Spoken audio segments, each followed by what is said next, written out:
Всем привет! С вами вновь инженер-электрик Якимов Игорь. Сегодня я расскажу, как подключить проходные выключатели через распределительную коробку. Это особенно удобно, когда проходные выключатели расположены далеко друг от друга. Также это применяется, когда для коммутации освещения и так используется разветвительная коробка.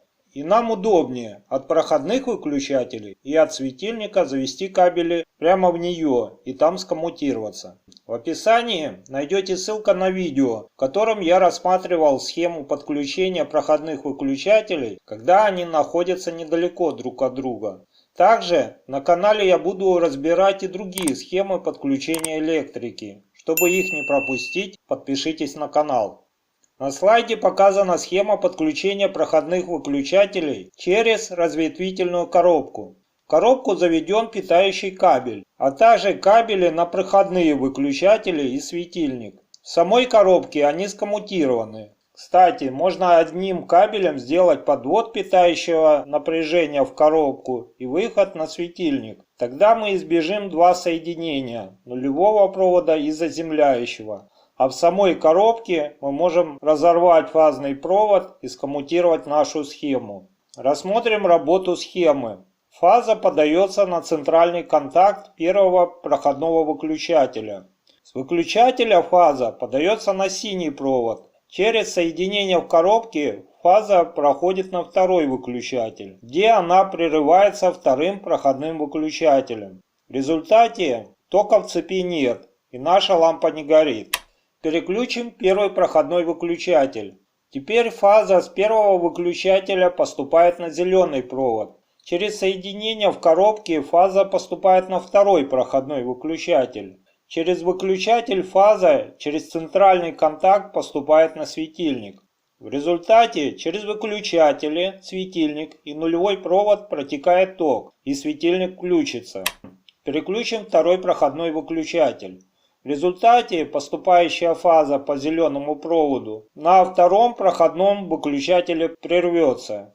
Тогда тока в цепи не будет и лампа выключится. Опять переключим первый проходной выключатель. У нас с первого выключателя фаза поступит на синий провод. Через соединение в коробке она поступит на второй выключатель. А уже через центральный контакт фаза поступит на светильник. В цепи пойдет ток и лампа загорится. Где применяется данная схема подключения проходных выключателей?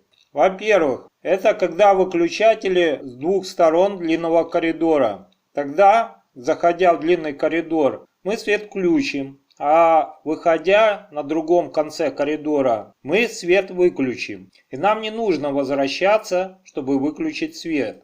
Во-вторых, в спальне. Это когда один выключатель у входа в комнату, другой возле кровати. Тогда вошел в спальню, включил свет. Когда лег в постель, выключил. Не нужно в темноте возвращаться к кровати. Третий случай. Это когда выключатель у входа в комнату, а другой возле рабочего стола. Вы можете включить местный светильник, а потом выключить общее освещение, не вставая из-за стола. Это наиболее частые методы применения этих выключателей. Другие методы вы можете придумать сами, если возникнет необходимость включать освещение с двух мест. А почему только освещение? Можно коммутировать с двух мест что угодно.